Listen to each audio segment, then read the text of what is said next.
আমার নাম রিয়া।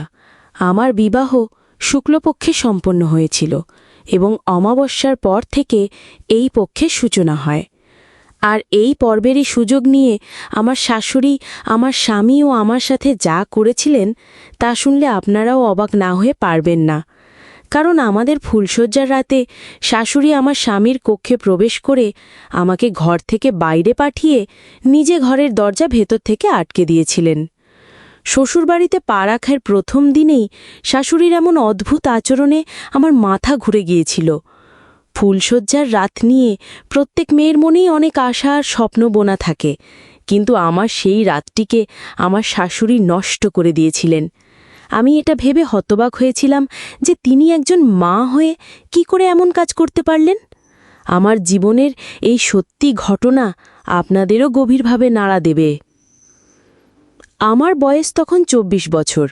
আমি একজন সুন্দরী নববিবাহিতা তরুণী। বাবা মায়ের মৃত্যুর পর আমি আমার ছোট পিসির আশ্রয়ে বড় হয়েছি। পিসির একমাত্র সন্তান রনি আমার চেয়ে ১ বছরের ছোট। যদিও আমি পিসির বাড়িতেই মানুষ হয়েছি, আমার পড়াশোনা কেটেছে হস্টেলে। পড়াশোনা শেষে পিসি এক ভালো পাত্র দেখে আমার বিয়ে দেন। অনেক আশা আর স্বপ্ন নিয়ে আমি শ্বশুরবাড়িতে এসেছিলাম। ভেবেছিলাম এখানকার সবাই আমাকে ভালোবাসা দিয়ে আগলে রাখবে এবং আমিও তাদের ভালোবাসা দিয়ে নিজের করে নেব।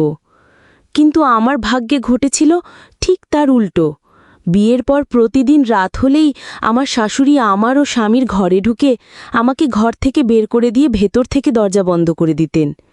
আমি জানতাম না প্রতিদিন আমাকে ঘর থেকে বের করে তিনি তার ছেলের সাথে কি করতেন। সেই সত্যিটা জানার জন্য একদিন আমি আর থাকতে না পেরে ঘরের ভেন্টিলেটরের ফাঁক দিয়ে দেখার সিদ্ধান্ত নিলাম। সেদিন রাতে ভেন্টিলেটরে চোখ রাখতেই ভেতরের দৃশ্য দেখে আমি জ্ঞান হারিয়ে ফেলি, কারণ আমার শাশুড়ি বিছানায় শায়িত ছিলেন এবং আমার স্বামী তার শাড়ি খুলছিলেন। বিয়ের পর যখন শ্বশুরবাড়িতে আসি তখন আমার সাথে আমার পিস্তুত ভাই রনিও এসেছিল। কলেজে ছুটি থাকায় সে আমার শ্বশুরবাড়িতে কিছুদিন থাকার জন্য আসে।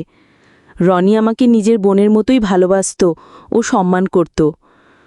প্রথম দিন শ্বশুরবাড়িতে এসেই আমার কেমন একটা খটকা লেগেছিল, কারণ বিয়েবাড়িতে যে একটা সাজসজ্জা আর উৎসবের আমেজ থাকে তার কিছুই আমার শ্বশুরবাড়িতে ছিল না। বাড়িটা দেখে মনেই হচ্ছিল না যে এখানে কোনো বিয়ে হয়েছে। আমি ভেবেছিলাম অন্তত ফুলশয্যার রাতে আমাদের বিছানা সুন্দর করে ফুল দিয়ে সাজানো থাকবে, কিন্তু ফুল দিয়ে সাজানো তো দূরের কথা, বিয়ের প্রথম রাতেই আমার শাশুড়ি এবং তার প্রতিবেশী শিলামাসিমা দুজনে মিলে আমাকে অনেক কড়া কথা শুনিয়েছিলেন। আমি যখন জিজ্ঞাসা করেছিলাম বাড়িটা সাজানো হয়নি কেন, উত্তরে আমার শাশুড়ি আর শিলামাসিমা বলেছিলেন, দেখো বৌমা, আমি লোক দেখানো কাজ একদম পছন্দ করি না।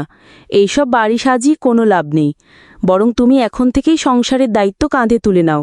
আমি অনেক খেটেছি আর চাপ নিতে পারছি না, তাই আজ থেকেই রান্নাঘরে সব দায়িত্ব তোমার। শাশুড়ির এমন কঠোর কথা শুনে আমার স্বামী কিছু বলার সাহস না পেলেও আমার ভাই রনি শাশুড়িকে বলেছিল, আন্টি, আমার দিদি তো সবেমাত্র আপনার বাড়িতে এসেছে আর এর মধ্যেই আপনি তাকে ধমকাতে শুরু করেছেন। আপনার প্রতিবেশীও এই বিষয়ে নখ গলাচ্ছেন। আপনার বাড়ির নিয়মকানুন শিখতে তো দিদির একটু সময় লাগবে, তাকে সেই সময়টা দিন। সে তোর যন্ত্র নয়, একজন মানুষ। আমার ভাইয়ের কথা শুনে শাশুড়ি আর শিলামাসিমা দুজনে বিরক্ত হয়ে ঘর থেকে বেরিয়ে গেলেন। এরপর যখন আমি স্বামীর সাথে দুটো কথা বলার সুযোগ পেলাম, তখন আমার মন খারাপ দেখে সে ভালোবেসে আমার গালে হাত রেখে কিছু বলতে যাবে, ঠিক তখনই আমার ননদ ঘরে ঢুকে আমার গয়নাগুলো নেড়েচেড়ে দেখতে শুরু করল। তার নজর পড়ল আমার মায়ের দেওয়া একমাত্র স্মৃতি ডায়মন্ডের লকেটটার ওপর। আমার ননদ সেই লকেটটা নেওয়ার জন্য শাশুড়ি আর শিলামাসিমাকে গিয়ে বলল। তখন শিলামাসিমাও আমার শাশুড়ি আমাকে বাইরে ডাকলেন। আমি বাইরে গিয়ে জিজ্ঞাসা করলাম, মা, কি হয়েছে, কেন ডেকেছেন? আমার শাশুড়ি কিছু বলার আগেই শিলামাসিমা এগিয়ে এসে আমার ডায়মন্ডের মালায় হাত দিয়ে বললেন, বৌমা, তুমি এই মালাটা খুলে তোমার ননদকে দিয়ে দাও। শিলামাসিমার কথা শুনে আমি অবাক হয়ে স্বামীর মুখের দিকে তাকালাম। আমার স্বামী ভালোভাবেই জানত যে এই মালাটা আমার মায়ের একমাত্র স্মৃতি, তাই ভেবেছিলাম এবার হয়তো সে প্রতিবাদ করবে, কিন্তু সে তখনও চুপ করে রইল। আমি নতুন বউ হওয়ায় বুঝতে পারছিলাম না কিভাবে উত্তর দেব। আমি তাদের এমন ব্যবহারে হতবাক হয়েছিলাম, কারণ ওই ডায়মন্ডের মালাটা আমার মায়ের দেওয়া শেষ স্মৃতিচিহ্ন ছিল। আমি তাদের বারবার বলছিলাম যে আমার মায়ের দেওয়া একমাত্র স্মৃতি আমি দিতে পারবো না। তা সত্ত্বেও আমার শাশুড়ির প্রতিবেশী শিলামাসিমা আমার গলা থেকে মালাটা খুলে ননদকে দিয়ে দিলেন। শ্বশুরবাড়িতে মাত্র একদিন থাকার পরই শিলামাসিমার আচরণ দেখে আমি বুঝে গিয়েছিলাম যে তিনিই আমার শাশুড়িকে আমার বিরুদ্ধে উস্কানি দিচ্ছেন। শিলামাসিমা যখন আমার গলা থেকে মালাটা নিয়ে ননদকে দিলেন, তখন আমার স্বামী প্রতিবাদ না করলেও আমার ভাই আবারও প্রতিবাদ করেছিল। সেদিন আমি অনেক কেঁদেছিলাম। আমার বিয়ের সবে 2 দিন হয়েছিল, এর মধ্যেই শাশুড়ি রান্নার সমস্ত দায়িত্ব আমার ওপর চাপিয়ে দিয়েছিলেন। আর শিলামাসিমা সারাদিন আমাদের বাড়িতেই পড়ে থাকতেন এবং শাশুড়িকে আমার বিরুদ্ধে উস্কানি দিতেন। সেদিন আমার স্বামী যখন আমাকে খুশি করার জন্য সিনেমার 2টো টিকিট নিয়ে এসেছিল, তখন শিলামাসিমা সেটা জানতে পেরে আমার শাশুড়ির কান ভারী করেন। বর যখন আমাকে সিনেমা দেখাতে নিয়ে যেতে চাইল, তখন শাশুড়ি পরিষ্কারভাবে আমাকে যেতে নিষেধ করে দিলেন। তখন আমার স্বামী তার মাকে বলল, মা, আমাদের বিয়ের তো সবে 2 দিন হলো, আমি কি রিয়াকে একটু বাইরে নিয়ে যেতে পারি না? ও তো সারাদিন বাড়িতে কাজ করে। শাশুড়ি ছেলের কথা শুনে বললেন, তোর বিয়ে 2 দিন না পেরোতেই তুই আমার মুখের উপর কথা বলছিস? 4 দিন পর তো ভুলেই যাবি যে আমি তোর মা। আর তোর বউ এখন কোথাও যেতে পারবে না, রান্নাঘরে অনেক কাজ পড়ে আছে, সেগুলো কে করবে? আমার বিয়ের মাত্র 2 দিনেই শাশুড়ির অত্যাচারে আমি বিরক্ত হয়ে পড়েছিলাম। আমি বুঝতে পারছিলাম যে তিনি জেনে শুনে আমার উপর মানসিক অত্যাচার করছেন এবং এই সব কিছু তিনি শিলামাসিমার উস্কানিতেই করছেন। তাই সেদিন বিরক্ত হয়ে আমি নিজের ঘরে গিয়ে স্বামীকে বললাম, দেখো, তোমার মা আমাকে কিছু বললে আমি সহ্য করে নেব, কিন্তু শিলামাসিমা তো আমাদের প্রতিবেশী, উনি কেন আমাদের বাড়ির প্রত্যেক ব্যাপারে নাক গলান? আমি কোনো পরস্থান মানুষের কটু কথা শুনে থাকতে পারবো না। আমি অনেক সহ্য করেছি এবং চুপ থেকেছি, কিন্তু এবার আর চুপ থাকব না, এবার আমি যোগ্য জবাব দেব। আমার কথা শেষ হতে না হতেই শিলামাসিমা আমার শাশুড়ির হাত ধরে আমাদের ঘরে ঢুকে নাটকীয় কান্না শুরু করে দিলেন। আমার শাশুড়িকে বললেন, দেখলি তো, আমাদের এত বছরের সম্পর্ক আজ তোর বউ শেষ করে দিচ্ছে, তোর বউ আমাকে পর করে দিল। শিলামাসিমার চোখের জল দেখে আমার শাশুড়ি তখন আমাকে চিৎকার করে বললেন, বৌমা, খবরদার, শিলার ব্যাপারে আর একটাও খারাপ কথা বলবে না, নইলে আমি ভুলে থাকবো যে তুমি এই বাড়ির বউ। কারণ শিলা আমার বোনের মতো, এই বাড়িতে আমার যতটা অধিকার শিলারও ঠিক ততটাই অধিকার আছে, তাই শিলার ব্যাপারে কোনো বাজে কথা আমি একদম সহ্য করব না। এমনকি শিলামাসিমা আমার শাশুড়ির মনে এমন বাজে ধারণা তৈরি করেছিলেন যা কোনো মেয়ের পক্ষে সহ্য করা সম্ভব নয়। আমার বিয়ে 4 দিন পর সেদিন রাতে আমি যখন সেজেগুজে স্বামীর সঙ্গে একান্তে সময় কাটানোর জন্য প্রস্তুত হচ্ছিলাম, তখন আমার শাশুড়ি আমাদের ঘরে ঢুকে করে বিছানায় শুয়ে পড়লেন এবং আমাদের বললেন যে তিনি নাকি আমাদের ঘরেই ঘুমোবেন। রাতে শাশুড়ি আমাদের ঘরে ঘুমোবেন শুনে আমার মাথা খারাপ হওয়ার জোগাড়। উনি ঘরে ঢুকেই আমাকে বললেন, বৌমা, এদিকে এসে আমার পা টিপে দাও তো। আমার স্বামী ভালোভাবেই জানত যে তার মায়ের এই আচরণে আমি আবার রেগে যাব, তাই সে আমার কিছু বলার আগেই তার মাকে বলল, মা, আমি তোমার পা টিপে দিচ্ছি। শাশুড়ি তখন তার ছেলেকে বললেন, তোকে পা টিপতে হবে না, তুই আমার মাথা টিপে দে, আমার মাথায় খুব ব্যথা করছে। আমি বেশ বুঝতে পারছিলাম যে আমার শাশুড়ি এই সব কিছু শিলামাসিমার কথা শুনেই করছিলেন। তিনি চাইছেন না যে আমরা স্বামী স্ত্রী একে অপরের কাছাকাছি আসি। এইভাবে প্রত্যেকদিন আমার শাশুড়ি কোনো না কোনো অজুহাতে রাতের বেলা আমাদের ঘরে এসে আমাদের মাঝখানে ঘুমাতেন। তিনি আমাদের কাছে আসতে দেবেন না বলে শুক্লপক্ষের অজুহাত দেখিয়ে স্বামীকে আমার থেকে দূরে সরিয়ে দিয়েছিলেন। আমার শাশুড়ি নিজের ছেলেকে বলেছিলেন, সেই যদি শুক্লপক্ষে এই 15 দিন আমার কাছে আসে তাহলে সে নাকি মারা যাবে। আমার স্বামী তার মায়ের কথা বিশ্বাস করে আমার কাছে আসা বন্ধ করে দিয়েছিল। আমি তাকে অনেক বোঝানোর চেষ্টা করেছিলাম যে এগুলো এক ধরনের কুসংস্কার। তখন সে আমাকে বলেছিল, তুমি কি চাও আমি মারা যাই? তার চেয়ে মা যা বলছেন সেটাই মেনে চলা ভালো। আমার স্বামী তার মায়ের কথা বিশ্বাস করত। সে বুঝতেই পারেনি যে তার মা শিলামাসিমার কথা শুনে আমাদের দুজনকে আলাদা করে দিতে চাইছেন। এই ব্যাপারেও আমার ভাই রনি শাশুড়ি ও শিলামাসিমার সঙ্গে প্রতিবাদ করেছিল, কিন্তু তারা যখন সব সীমা অতিক্রম করে ফেলল, তখন আমার ভাই সবকিছু নিজের চোখে দেখে আমার শাশুড়ি ও শিলামাসিমাকে পুলিশের ভয় দেখিয়েছিল। আমি নতুন বউ হয় সবকিছু মুখ বুজে সহ্য করতাম আর একা একা কাঁদতাম। কিন্তু সেদিন আমার ভাই আমাকে বলেছিল, দিদি, তুমি যদি সবকিছু সহ্য করে চুপচাপ থাকো তাহলে ওরা তোমার উপর আরও বেশি অত্যাচার করবে। তাই তোমাকে শক্ত হতে হবে এবং অন্যায়ের প্রতিবাদ করতে হবে। নইলে তুমি এই বাড়িতে টিকতে পারবে না এবং তোমাকে সারা জীবন কাঁদতে হবে। আমি তো তোমার সাথে সারা জীবন থাকবো না, কিছুদিন পরেই আমি চলে যাব। তাই বলছি তুমি আর চুপ করে থেকো না।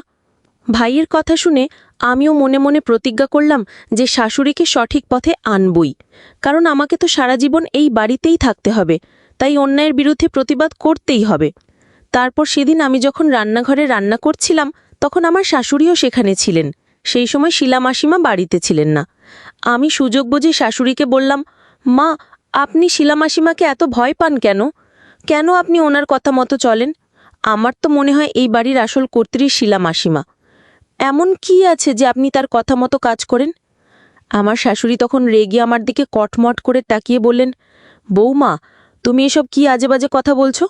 আমি কেন শিলাকে ভয় পাব? ভয় তো শিলা আমাকে পাবে। আমি এমন কোনো কাজ করিনি যে কাউকে ভয় পেতে হবে, কিন্তু শিলা যা কাণ্ড করেছে তাতে তারই ভয় থাকা উচিত। আমি সুযোগ বুঝে শাশুড়িকে জিজ্ঞাসা করলাম, মা, শিলা মাসিমা এমন কি কাণ্ড করেছেন? আমার শাশুড়ি তখন আবেগের বশে উত্তেজিত হয়ে শিলা মাসিমার ব্যাপারে সব সত্যি কথা বলে দিলেন। কিভাবে শিলা মাসিমা সম্পত্তির লোভে নিজের স্বামীকেই খুন করেছিলেন। আমি ভালোভাবেই বুঝে গেলাম যে শিলা মাসিমা আমাদের শাশুড়ি বউয়ের মধ্যে বিভেদ জাগিয়ে রাখার চেষ্টা করতেন। তিনি চাইতেন না যে আমাদের মধ্যে ভালো সম্পর্ক গড়ে উঠুক। এমনকি আমার বিয়ের কিছুদিন পরেই শিলা মাসিমা আমাকে বাড়ি থেকে বের করে দিয়ে আমার স্বামীর দ্বিতীয় বিয়ে দেওয়ার কথাও আমার শাশুড়ির সঙ্গে বলেছিলেন। ওদিকে আমার ভাই যেহেতু আমার হয়ে শিলা মাসিমা ও শাশুড়ির সঙ্গে প্রতিবাদ করত, তাই তাকে জব্দ করার জন্য আমার ননদকে প্রেমের ফাঁদে ফেলার কুমন্ত্রণা দিয়েছিলেন। আমি নিজের চোখে দেখেছিলাম সেদিন রাতে আমার ননদ একটি অশালীন পোশাক পরে আমার ভাইয়ের ঘরে ঢুকেছিল এবং নিজের রূপ যৌবন দেখিয়ে তাকে প্রলুব্ধ করেছিল। সেদিন রাতে আমার ননদ আমার ভাইয়ের সাথে শারীরিক সম্পর্কে জড়ায় এবং পরে তাকে বলে যেন সে আমার কোনো বিষয়ে আর কথা না বলে। আমার ভাই যেহেতু অন্যায়ের বিরুদ্ধে আমার হয়ে কথা বলতো, সেটা বন্ধ করার জন্যই শিলা মাসিমা আমার ননদকে দিয়ে এই নোংরা চাল চেলেছিলেন। আমি স্বপ্নেও ভাবতে পারিনি যে মানুষ নিজের সামান্য স্বার্থের জন্য এতটা নিচে নামতে পারে। আমার শাশুড়ি ও ননদ এতটাই অন্ধ হয়ে গিয়েছিলেন যে শিলা মাসিমার চালাকি বুঝতেই পারেননি। তাই সেদিন আমার শাশুড়ি যখন শিলা মাসিমার ব্যাপারে এত বড় সত্যিটা ফাঁস করলেন, আমি সেই সব কিছু মোবাইলে রেকর্ড করে নিয়েছিলাম। আমার শাশুড়ি টেরও পাননি যে আমি আগে থেকেই রান্নাঘরে একটি ক্যামেরা চালু করে রেখেছিলাম। এরপর আমি শাশুড়ির সেই ভিডিও একটি নতুন সিম থেকে শিলা মাসিমাকে পাঠাই। সেই ভিডিও দেখার পর শিলা মাসিমা সেদিন দুপুরবেলা আমার শাশুড়ির ঘরে ঢুকে তার সাথে তুমুল ঝগড়া শুরু করে দেন। আমি দরজার আড়াল থেকে সবকিছু দেখছি। তাদের মধ্যে তর্কাতর্কি শুরু হয়ে যায় এবং শিলা মাসিমা প্রচণ্ড রেগে আমার শাশুড়িকে হুমকি দিতে শুরু করেন। শিলা মাসিমা তখন আমার শাশুড়িকে বললেন, তুই আমার ব্যাপারে সত্যিটা জানিস বলে আমাকে ভয় দেখাচ্ছিস? আমি যদি আমার স্বামীকে শেষ করে দিতে পারি তাহলে এই সত্যিটা লুকানোর জন্য তোকেও শেষ করে দিতে পারি। আমার শাশুড়ি তখন রেগে গিয়ে বললেন, তোর সাহস কি করে হলো আমাকে হুমকি দেওয়ার? তখন শিলা মাসিমা বললেন, আমি তো এখনো সাহস দেখাইনি, এবার দেখবি আমার আসল রূপ। এই কথা বলেই শিলা মাসিমা আমার শাশুড়ির গলা টিপে ধরেন। শিলা মাসিমা যখন আমার শাশুড়ির গলা টিপে ধরেছিলেন তখন আমি চিৎকার করে বাড়ির সবাইকে ডেকে আনি। বাড়ির সবাই যখন দেখল যে শিলা মাসিমা আমার শাশুড়ির গলা চেপে ধরেছেন তখন আমার স্বামী ও ননদ তাকে টেনে দূরে সরিয়ে দেয়। আমি যদি সেদিন সবাইকে না ডাকতাম তাহলে শিলা মাসিমা হয়তো আমার শাশুড়িকে মেরেই ফেলতেন। তারপর সেদিন আমার শাশুড়ি নিজের ভুল বুঝতে পারলেন। তিনি শিলা মাসিমাকে বাড়ি থেকে ধাক্কা মেরে বের করে দেন এবং বলেন, শিলা মাসিমা যদি আর কোনোদিন আমাদের বাড়ির দিকে তাকায় তাহলে তাকে পুলিশের হাতে তুলে দেবেন। এমনকি আমার শাশুড়ি যখন সবকিছু বুঝতে পারলেন তখন শিলা মাসিমার গালে এক থাপ্পড় মেরে বলেছিলেন, আমি বোকা ছিলাম, তাই তোর কথা শুনে নিজের বউয়ের ওপর এত অত্যাচার করেছি। বেরিয়ে যা আমার বাড়ির থেকে, আর কোনোদিন তোর মুখ আমাকে দেখাবি না। এই কথা বলে আমার শাশুড়ি আমাকে জড়িয়ে ধরে হাউমাউ করে কাঁদতে শুরু করেন এবং আমার কাছে ক্ষমা চান। আমিও আমার শাশুড়িকে ক্ষমা করে দিয়েছিলাম। সেদিনের পর থেকে শিলা মাসিমার সঙ্গে আমাদের আর কোনো সম্পর্ক ছিল না। আমার শাশুড়ি ও ননদ আমার সঙ্গে খুব ভালো ব্যবহার করতে শুরু করেন এবং আমাকে অনেক ভালোবাসতে থাকেন। এজন্যই বলা হয়, প্রতিবেশীদের সঙ্গে প্রয়োজন অনুযায়ী মেলামেশা করা উচিত। প্রয়োজনের অতিরিক্ত ঘনিষ্ঠতা অনেক সময় খারাপ পরিণতি ডেকে আনে। যে নারী সম্পত্তির লোভে নিজের স্বামীকে হত্যা করতে পারে সে অন্যের ভালো চাইবে, এটা বুঝতে আমার শাশুড়ির অনেক দেরি হয়ে গিয়েছিল। এখন আমি শ্বশুরবাড়িতে অনেক সুখে আছি। বন্ধুরা, আজকের গল্পটি এখানেই শেষ করছি। গল্পে কোনো ভুল ত্রুটি থাকলে ক্ষমা করবেন। গল্পটি ভালো লাগলে অবশ্যই লাইক, শেয়ার এবং সাবস্ক্রাইব করতে ভুলবেন না।